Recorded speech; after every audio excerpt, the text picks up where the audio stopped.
Kristo dahil si Kristo nangili ng Sabat. No. Isa kayo doon sa gusto pumatay kay Kristo dahil si Kristo, 5:18 ng 1, sinira ang pangingili ng Sabat. Kayo naman, Sabat lang Sabat. Ano yan? Tapos nagsasalita ka, titindig ka. Sa susunod, pag pupunta kayo, huwag kayo iyak-iyak sa social media. Iyak-iyak. Magandang hapon, mga kapatid. At pati sa mga alagad ni Bacalares. Ngayon, nakita natin yung mga pinagsasasabi ng mga tao na ito. Hindi naman applicable sa kanila.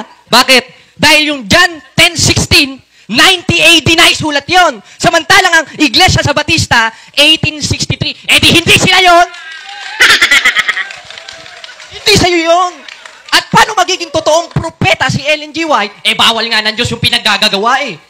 Tapos sasabihin kanina nung isang debatista, paano naging founder si Kristo dahil si Kristo nangili ng Sabat? No. Isa kayo doon sa gusto pumatay kay Kristo dahil si Kristo, 5:18 ng 1, sinira ang pangingili ng Sabat. Kayo naman, Sabat lang Sabat.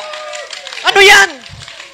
Paano kayo magiging tunay na iglesia niyan? Kung mismong si Kristo, yung mga ninuno ninyo, gustong patayin. Tapos nagsasalita ka, titindig ka. Sa susunod, pag pupunta kayo, huwag kayo iyak-iyak sa social media. Iyak-iyak. Tapos magsisinungaling pa. Kunyari, aanib ka sa True Church, paiyak-iyak. Kasinungalingan yan. At kanino galing yung kasinungalingan? 8:44 ng 1, kayo'y sa inyong amang Diablo! Bakit? Sapagkat ang mga nasa ng inyong amang inyong ibig gawin. Ano halimbawa doon? Yung kasinungalingan. Ngayon, kung sino man nagsisinungaling dito, kayo na yung unang-unang gumagawa ng kasinungalingan. Bakit? Self-proclaim ang ginagawa ninyo. John 16 o 10:16 of John, hindi kayo yon. Dahil 98 dito, kayo, lumitaw lang kayo, 1863, nitukod ni Ellen G. White. Amen, mga kapatid!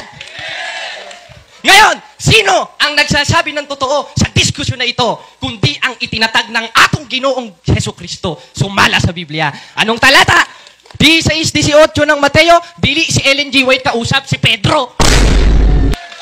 Bakit? Dahil si Ellen G. White, 24:24 ng Mateo, lumitaw 1683. Anong talata? O ito, makinig kayo, mga alagad ni Bacalares. O malamang magagalit kayo. Anong talata? 24:24 ng Mateo, sapagkat maraming magsisilitaw. Sino bang lumitaw sa atin? Sinong lumitaw sa atin? 16:18 ng Mateo, kaming nitukod ni Kristo. At according, sabi kasi sa 8:8 ng Hope, biblical ito read the book of history and see. Ano mabasa natin sa history? Anong iglesyang nitukod ng atong Panginoong Jesucristo? O, basahin natin dito sa The New Book of Knowledge Encyclopedia, Volume 16, page 287. Objection, Mr. Moderator. Objection, Moderator. Walang karapatan sa object sa conclusion. Ang ako lang hangiyo ba nga, naan naman ka sa referensya paingon. Kung bati kas Biblia, ayaw referensya. Walang objection sa conclusion. Walang hangiyo lang ba? Walang objection sa conclusion. Okay. Huwag naman iyak-iyak. Okay. Cut and time, cut.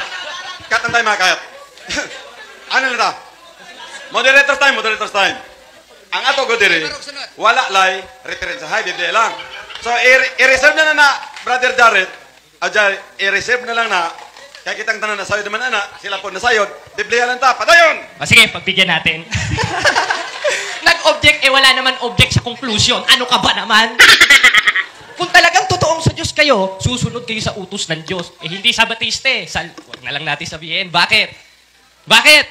14:40 ng unang Korinto, gawin ninyong may karapatan at may kaayusan. At isa sa kaayusan, in conclusion time, there is no objection. Sila iyak-iyak, nagsalita ako, nag-objection. Ayan ba ang titindigan yung tunay na iglesia?